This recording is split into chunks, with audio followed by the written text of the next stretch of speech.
Hello, I'm Taylor Hoyt, and I will be interviewing Cindy Baker today, the Human Resources Manager for Newton Veterinary Hospital. How are you today, Cindy? I'm great, Taylor. Thank you for asking. You're welcome. All right, now let's get started. Can you describe what you do for your job as a Human Resources Manager? Sure. I'm not sure if it pertains to the same thing that other people do in their human resources jobs, but basically my main roles are the hiring and the firing in the company. I keep track of people's time cards, I do the payroll, any type of employee issues, whether it be conflicts between employees or disciplinary issues.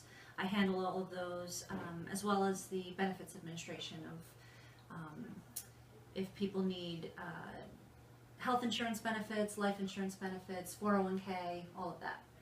That is a lot of roles. Indeed. Now, how long have you been with Newton Veterinary Hospital? It'll be 11 years next month. Wow, congratulations on Thank you.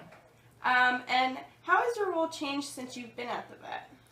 Well, I actually started at the front desk in client services, and I kind of evolved into doing some inventory management at that point, and then probably about 2 or 3 years into working here is when I started doing the human resources portion with the payroll and all of that, and so it's just kind of evolved for whatever the need was, and how things happen is very strange. So. Now, did you ever want to do something different in your career, but you were afraid to do it? Sure. I mean, I think I certainly didn't intend on, like, human resources wasn't like when I was 4, I wasn't like, I want to be in human resources. It's hard to figure out what you want to do, and I think if you have a passion for something, that you should follow that. So for me, my first interest was psychology, but I never really figured out which area I wanted to go into, so I kind of ended up in the human resources side, and I would say, you get comfortable and you get in a role, and then it's hard to, once you get started somewhere and you get into a comfortable in a role, it's hard to change that. Yeah. Now, what were you doing when you were my age at 18 years old? At 18, I actually started working for an insurance company, and I was in their training and development department, so I would write training manuals for new software that had been developed for internally into the company, and then I would train the people in the company on how to use that software. Wow. And that was a job that I actually got through my high school, and I was in the work release program, so I would leave school at noon and I would go to work, and I ended up being with that company for almost 8 years. Wow. And I evolved in that one. I ended up leaving the training department and going into the underwriting department, so then I was in insurance underwriting. That is very nice to know. Now, what other jobs have you had over the years other than the insurance? Well, that one was probably before this one. That was my main one. So I've been here 11 years. I was there 8. And then prior to that, I was kitchen supervisor at Pizza Hut. I worked at Jumbo Land for a while, and my first job ever was when I was 13, 14. My father had a vegetable stand, and I would work at the vegetable stand, so a little bit of everything, but pretty much always involving working with people and following the rules and all the fun stuff you have to do when you're employed. Did you ever feel lost or scared of the future when you were younger? Oh, of course. I mean, I think everybody does. It's, you never know if what you're doing is what you're supposed to be doing, or if you're on the right path, or, if you're missing opportunities, or if you're just, on the wrong track. It's very hard to know. And it's scary to make a change or do something that's completely different and completely unknown. So, I mean, I think it's normal for everybody to kind of be scared in that area. Yeah. I know I am right now. Where did you go to college? I went to Fairleigh Dickinson University. I actually, while I was at Selective, they had a really good tuition reimbursement program. So I would go, either they would bring instructors from Fairleigh Dickinson in to the insurance company, and I would attend class there, or I would go to the campus. And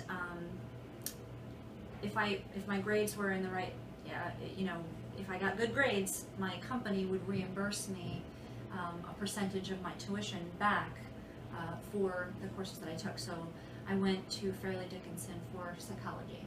Ah, so that's the degree you got, the psychology? Yes. Now, are you doing what you went to college for?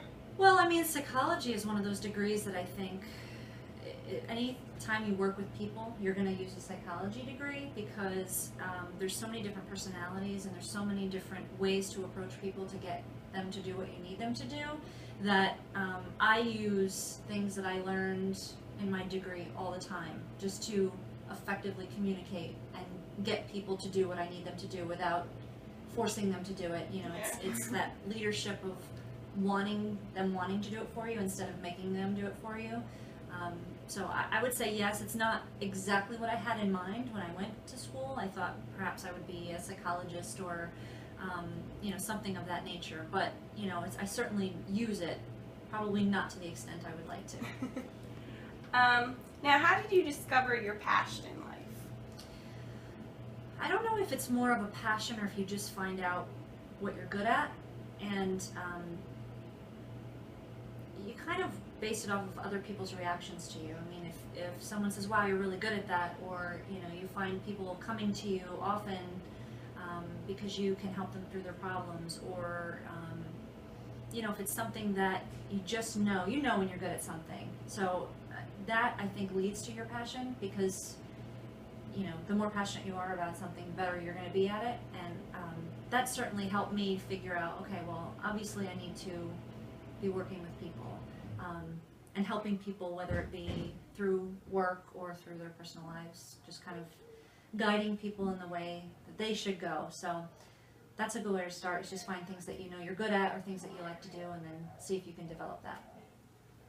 Now, have you ever had a role model or a mentor that you looked up to? I know this is terrible to say, but not really that I can think of. I've had people in my life that have influenced me, or I've seen traits in coworkers or managers that I thought, wow, that's a really good trait, and I want to be like that, I want to do that, so you know, let me copy that, or let me try to become that, strive to be better. But I don't think I've ever had one mentor that kind of just worked individually with me.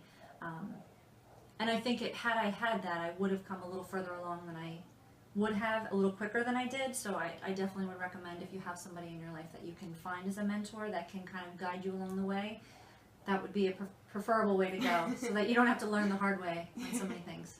And do you have a motto that you follow by? I would say my motto is just find a way to get it done. There's, you know, one of my top qualities is resourcefulness. Of, you know, there's difficulties and there's challenges, but there's always a way to get around things and always a way to get things done. So I try to just figure it out. Like there's a way. You just have to keep working at it and keep figuring it out. So typically, until I know what I'm going to do, I don't do anything. And then I come up with a plan. So just get it done. Find a way to get it done. And last, what are your final words for people who are trying to figure out what they want to do with their life? I would say don't settle. I think that we too often, in life in general, we just settle on things because you get comfortable or it gets easy, and you know, it's good enough. But if you settle for good enough, you never get to great. Like, you'll never be in a place where you feel like this is where I need to be if it's just good. So good and great are enemies. They should not, you know, be working together. So don't settle. Just keep striving for what it is that you want, and you'll find a way to get there. If you've got determination, you'll find a way to get what you want. Okay.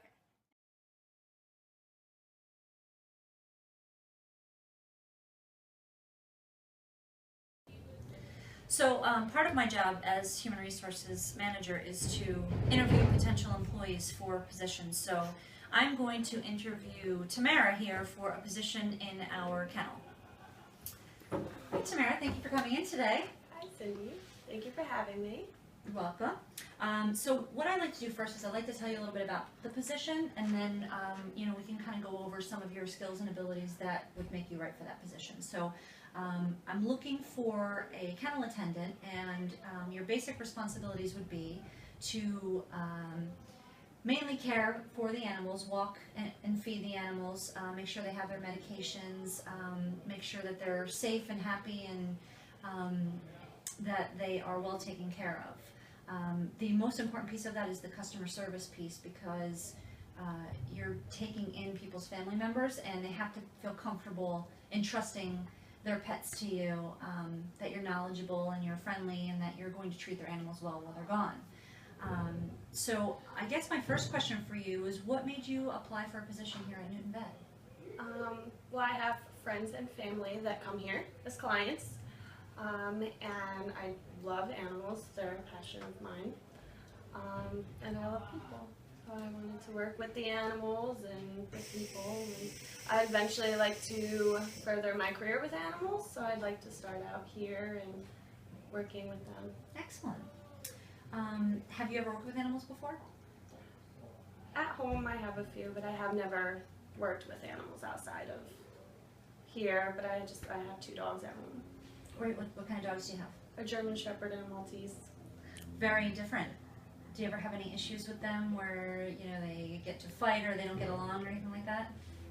The little dog goes after the bigger ones sometimes, but the big ones, they're fine normally. Excellent. Have you ever had an emergency situation with your animals where you, needed to think quickly and act quickly on something? And if so, how'd you handle that? I had a German Shepherd that had a stomach issue that we found out later on just needed Pepsid. But at the moment when he was acting up and we thought that he wasn't going to make it, we quickly got him in the car, and I sat with him and we raced him actually here to Newton Vet. And they were able to help him within a few minutes. He had just had an upset stomach. Well, that was lucky. Yes. I'm glad we can help you with that. How do you feel you are in emergency situations? So say you were working in the kennel one day and something happened where an animal needed attention immediately. Do you think you can keep a level head in that situation, or how do you think you handle those situations? Right away, I would bring the dog right up to the ICU that we have here, and just tell them what's going on, what the symptoms were that I saw, and what was going on in the kennel, and have them immediately looked at. Great. What qualities do you possess, either characteristics or traits or anything that you have that would make you good for this position? I think I'm very good with people, communication-wise. I'm very social. I love the animals, and I feel like I can make them comfortable playing and making sure they're medicated, and that's it. Okay. How about if you had a conflict with a coworker? How would you handle that situation? I would try to go to them first and talk to them face to face. And if I feel like the situation is just not fixing itself, or we weren't able to fix it, I would go to you, who's a human resource manager, and ask you to help us try to set differences aside. Perfect. What questions do you have for me, Tamara, about the job, or about Newton Vet, or working here in general? Is there anything that we haven't covered that you're curious about? Just how much time are we allowed to spend? Like, are we allowed to spend time with the dogs? Like, are we allowed to? Well, like, definitely. Do we help train them if clients want them trained? Yeah, I mean, if clients want that, I definitely try to make sure that we're, observing the wishes of the clients. If they want us to help out a little bit with, house training or obedience training or anything like that, if you feel that you're capable of doing that, then certainly, that's encouraged. And then spending time with them as much time as possible. If we have a full kennel and there's a lot of dogs there, obviously you have to spread your time between all of the dogs and all of the cats, so that can be a little tricky. But there's a lot of time management involved in the position, and if you can manage your time appropriately, then that's the ideal scenario, is for you to spend as much time as possible with each of them and make sure that they get, you know, their legs stretched and they spend enough time outside and that they're happy. I think that's the only question I have. Great. Well, I do have some other interviews, and what I'd like to do is, if you're interested, I'll have you come in for an observation day. You can spend some time in the kennel with one of our kennel attendants, and you'll get to see the job and see if it's something that you like, and you'll get to know us better, and we'll get to know you better, and we'll take it from there. Okay. Great. Thank you. Thank you. It was very nice to meet you today. Nice meeting you too.